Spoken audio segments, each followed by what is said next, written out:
예, 천안 출신 주유성대 의원입니다. 질의드리겠습니다. 먼저 첫 번째 질문은 혁신학교에 대해서 질의를 드리겠습니다. 혁신학교는 김주철 교육감님께서 거의 한 10년 정도, 2015년부터 이렇게 시작이 됐더라고요. 그래서 지금 이제 2024년까지 이렇게 왔는데요.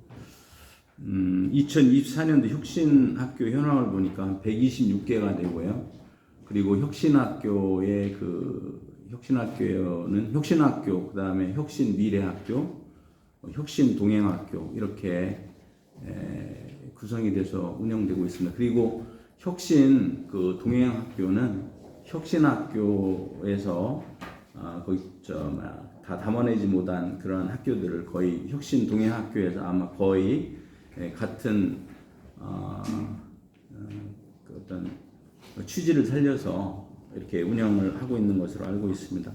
그래서 예산을 보니까 2021년도부터 23년까지 예산액이 약 113억 정도 이렇게 되거든요. 굉장히 예산도 많이 이렇게 투입되고 그랬는데요. 그리고 예산이 집행된 내역을 보니까 크게 첫 번째는 학교 운영체제 혁신, 그리고 학교 교육력 강화, 세 번째는 교육과정 수업 평가 혁신, 그리고 업무 추진비, 기타 이런 식으로 예산이 이게 집행이 됐는데요. 저는 각 교육장님들께 각 항목별로 이렇게 좀 질문을 좀 드리도록 하겠습니다. 성기동 교육장님께서는 학교 운영 체제 혁신이 어떤 부분이 혁신이 됐는지 그 부분에 대해서 한번 질의를 드리고 싶고요.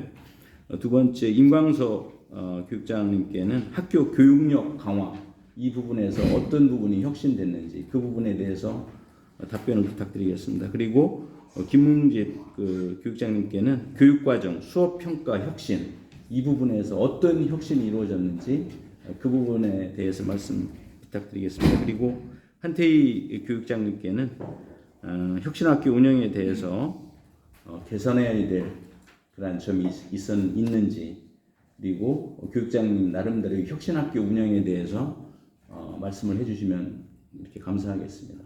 지금 거의 한 10년 정도 이렇게 운영이 됐잖아요. 그래서 그 부분에 대해서 지금 이제 상당히 많은 예산도 투입이 되고 거의 대부분 학교가 지금 이제 혁신학교 아닌 학교는 혁신동행학교 이런 식으로 해서 거의 이 혁신학교의 큰 생각들을 같이 이렇게 이제 실천하기 위해서 학교 현장에서 많은 예산을 투입해가지고 하고 있는데 그런 부분을 아까 질문 드렸던 그 부분에 대해서 질문을 좀 한번 답변을 듣도록 하겠습니다. 먼저 성기동 교육장님 말씀 한번 듣도록 하겠습니다. 예, 소상교육장 성기동입니다. 말씀 주신 것처럼 저희 관내 혁신학교 신규부터 시작해서 재정 학교까지 관내에 한 10개 학교가 있습니다. 그리고 예산 지원을 보면 보통 혁신학교는 2천에서 4천만 원 정도, 혁신동행학교는 나머지 학교들이 다 현재로서는 혁신동행학교인데 교당 300만 원 정도 지원을 받고 있습니다. 말씀 주신 학교 운영체제 혁신을 했는데 이 운영체제 혁신은 세 가지로 운영이 되고 있습니다. 첫 번째가 이제 대부분 동행학교에서도 많이 활용하고 있는 민주적 의사결정 체제입니다. 민주적 의사결정은 학교에 있는 어떤 회의 문화라든지 이런 것들이 일방적인 전달식이 아니라 안건을 서로 공유하고 또 함께 집단지성을 발휘하는 형태로 바뀌어가고 있기 때문에 탑다운이라고 그러죠. 탑다운에서 버튼업 방식으로 이렇게 바뀌어가고 있다고 말씀을 드릴 수 있겠습니다. 예. 두 번째로는 학교 업무 최적화입니다. 관련된 내용 중에 이 학교 업무 최적화는 학교 업무 교무 업무 전담팀 또는 교무 업무 지원팀 이렇게 팀을 꾸려서 일반 공문서 같은 거 이런 것들은 별도로 운영하고 있는 그런 실정이고요.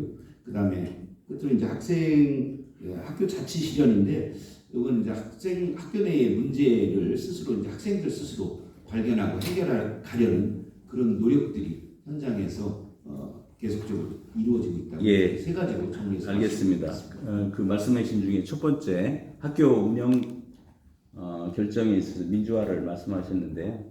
그 부분에 대해서 관리자분들은 요즘에 이 부분에 혁신학교에서 관리자분들이 굉장히 어떤 그 책임만 있지 그분들이 결정권이 아무것도 없다. 전부 다 교사 선생님들이 이 부분을 결정을 하고 그러기 때문에 그래서 혁신학교에 근무하시는 교장 선생님들이 바로 떠나시고 그런 얘기가 있거든요. 아마 지금 서설격자 선배입니다. 의원님께서 말씀 주신 대로 혁신학교에서 이게 민주적 의사결정 체제라는 것을 어떻게 이해를 하다 보면 이제 교장도 관리자이지만 n분의 1 아니냐, 그냥 한 표씩만 던질 수 있는 건 아니냐, 그래서 의사결정을 하는데 1인으로서 역할을 맡게 되지 않느냐. 예, 이것이 이제 알겠습니다. 예, 그 학교에 관리자가 있는데 관리자가 그러한 어떤 역할을 할 수 없을 때는 그 제대로 그 조직 자체가 할 수 없는 거 아닌가요? 전체 그러면은 교장이 뭐 있을 필요가 없잖아요, 관리자분들. 이 내용은 이제 어떤 의사결정이라는 것이 학교에서 어떤 그 뭐 문제를 해결하는 그런 과정 중에 의사결정을 하는 것이지 어떤 역할을 주어졌을 때 그 역할에 대한 n분의 1은 아니라고 생각합니다. 근데 대부분의 그 혁신학교에 근무하시는 교장 선생님들 바로 떠나시고 그런 현상에 대해서는 뭐 그 정도로 이렇게 알겠습니다. 알겠습니다. 두 번째 임광석 교육장님께 학교 교육력 강화를 위해서 혁신학교가 어떻게 혁신이 되었는지 그 부분에 대해서 답변해 주시면. 제조 교육장 임광석입니다. 저희 홍성은 지금 10개의 학교가 진행 중입니다. 그러니까 체육고를 저희 10년 차부터 3년 차까지 이렇게 가 있습니다. 결론적으로 말씀드리면 이제 교육력 강화가 됐다라고 저는 판단을 하고 있습니다. 그 이유로는 일단 그 학교의 비전을 모두 다 공유하고 있고 또 교육과정을 함께 만들기 때문에 아까 그 운영체제에서 연결되는 그런 내용들인데요. 모든 선생님들이 주인이라는 주체라는 생각을 가지고 이 학교를 운영하고 있습니다. 그리고 특히 혁신학교가 성공하기 위해서는 일단 그거를 추진할 수 있는 선생님들의 역량이 무엇보다 중요하다고 생각합니다. 혁신학교는 50% 구성원 교사들의 50%를 초빙으로 이렇게 근무할 수 있도록 이렇게 열어놓고 대부분의 학교에서는 교장 선생님들도 초빙 교장을 채택하고 있는